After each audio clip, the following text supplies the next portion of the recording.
queridos, tudo bem?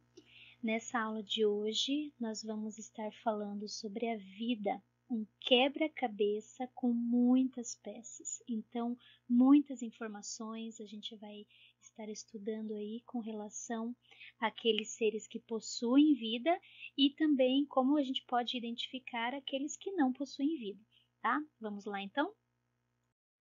Tudo que existe no nosso planeta Terra, é formado por matéria, né?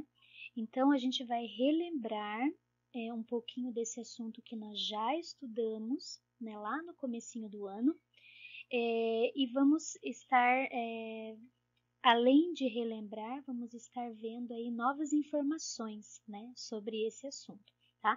Então, vamos relembrar lá, vamos puxar lá na memória lá de alguns bimestres atrás aí. Vamos ver que a matéria é tudo aquilo que ocupa um lugar no espaço e que possui massa, né?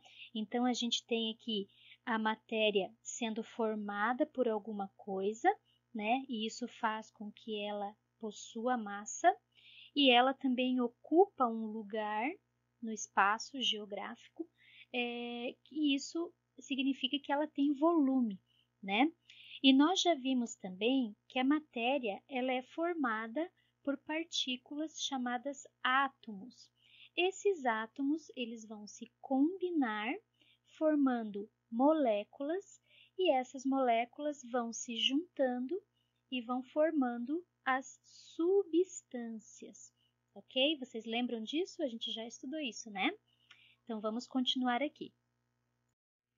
E existem dois tipos de matérias, tá? Nós temos a matéria viva, que é também conhecida e chamada como matéria orgânica, e nós temos a matéria não viva, que também é chamada de inorgânica. A matéria viva também pode ser chamada de seres vivos ou também de seres bióticos. Quando nós analisamos as palavras, a formação das palavras, nós podemos ver que algumas partes delas indicam o seu significado, e isso vai acontecer também com a palavra biótico, tá? Então, o pedacinho bio significa vida, e isso vai nos dizer que os seres bióticos são os seres que possuem vida, então são os seres vivos. Agora pensa, quais são os seres vivos que você conhece?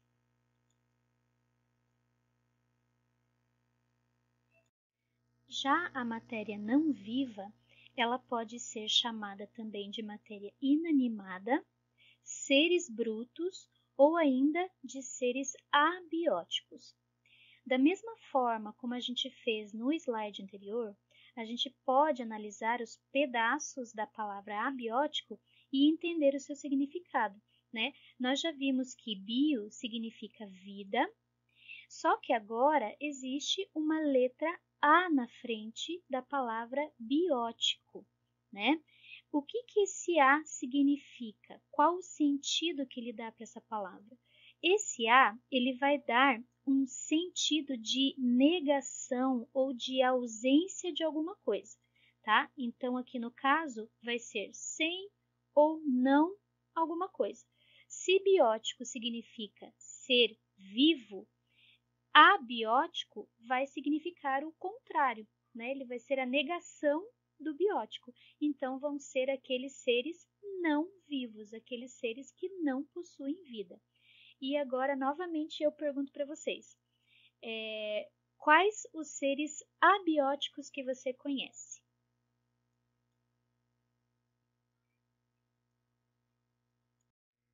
Bom, nós já falamos aqui sobre seres vivos, matéria viva, matéria não viva, mas afinal, o que é vida? Se nós não tivermos um dicionário na nossa mão aqui para descobrir, para ver a palavra vida, o que significa, fica difícil definir, né? Agora, se nós procurarmos observar as manifestações das características dos seres vivos, daí fica mais fácil a gente identificar, né, quando um ser ele é vivo ou quando um ser é não vivo, não é mesmo? Então agora vamos analisar essa imagem, tá? É possível identificar os seres vivos e os elementos não vivos nela? Né? A gente consegue. Então me diz agora outra coisa. Quais são os seres bióticos nessa imagem? Isso mesmo, as pessoas, os animais e a vegetação, né? As árvores lá atrás, tá? Agora, quais são os seres abióticos que você consegue identificar aqui nessa imagem?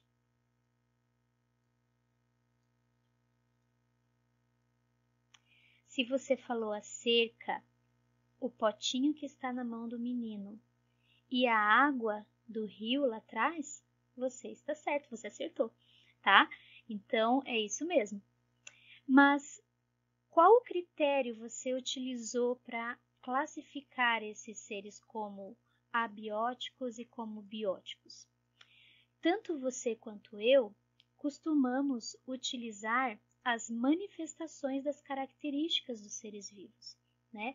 Então a gente utiliza aqui, falando das pessoas, dos seres vivos, das plantas, a questão da interação entre eles, né? E os seres abióticos, aqueles seres que não interagem, né? Que não manifestam nenhuma característica de ser vivo, tá? Então essas são as ideias, as características, né? Isso são as informações que a gente tira dessa imagem. Então, essas são as características dos seres vivos. Todos eles possuem um ciclo de vida, todos eles também têm essa capacidade de se reproduzir, todos também são formados por células e, por fim, todos precisam de uma fonte de energia. Vamos ver um pouquinho sobre cada uma dessas características. Então, todos os seres vivos possuem um ciclo de vida, ou seja, todos eles nascem, se desenvolvem, eles se reproduzem ou não, né? Envelhecem também ou não, às vezes pode ser que aconteça de eles morrerem mais jovens, né? Mas o normal seria envelhecer e por último morrer, tá? Então esse é o ciclo que todos os seres vivos possuem. Uma outra característica, como eu falei, é a reprodução. Todos os seres vivos possuem a capacidade de gerar novos descendentes da mesma espécie, ok? Também todos os seres vivos são formados por células, essas estruturas microscópicas que são como se fossem tijolinhos que formam os seres vivos. E nós também precisamos, né? Todos os seres vivos precisam de uma fonte de energia. A nossa fonte principal aqui do nosso planeta é o Sol. Tá? E perceba que essas características que a gente comentou aqui não são observadas nos seres não vivos, ok? Somente os seres vivos têm essas características. Porém, os seres vivos dependem dos elementos não vivos, né, dos seres abióticos, para poderem sobreviver. Como, por exemplo, aqui a água, tá? A água, ela é fundamental para os seres vivos, tá?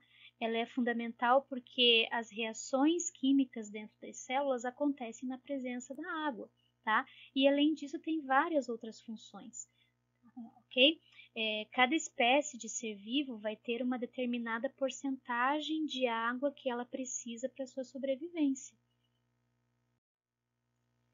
A luz solar também ela é imprescindível para os seres vivos, pois além de ela aquecer o nosso planeta, deixar numa temperatura agradável, né, que seja compatível com a vida, ela também é necessária porque as plantas utilizam essa luz solar para poder fazer o seu processo de fotossíntese, né? Então, esse processo que é tão importante porque ele produz o oxigênio que vai para o ar atmosférico e a grande maioria dos seres vivos dependem desse oxigênio também, né? Então, é um outro ser um outro ser abiótico, né? Um elemento não vivo que é muito importante para os seres vivos.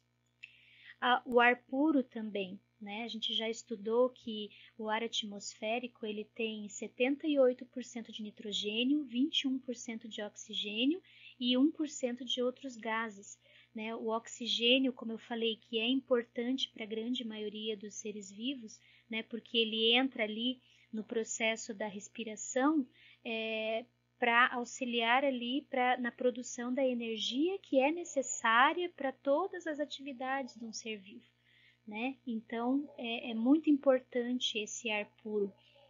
E a questão dos minerais também, porque os minerais também são importantes, pois eles vão entrar na composição dos seres vivos, eles vão ajudar na regulação de muitos processos que ocorrem dentro das células, né? Então, os minerais também vão ter muitas funções importantes, né, dentro do organismo vivo, ok? Então, nessa aula, nós podemos rever alguns conceitos que nós já havíamos estudado, como foi o caso do conceito de matéria. Nós podemos aprender a diferença, né? Aprendemos a diferenciar os seres vivos dos seres não vivos, podemos entender o que significa seres bióticos, elementos abióticos.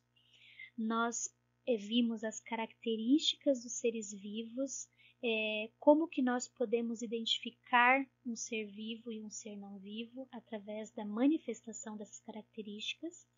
E nós também aprendemos a importância dos elementos abióticos para a sobrevivência dos seres vivos, né? Na nossa próxima aula, nós vamos estudar com mais detalhes a célula e também as suas particularidades. Eu te espero lá, tá? Porque vai ser muito legal. Então, até lá!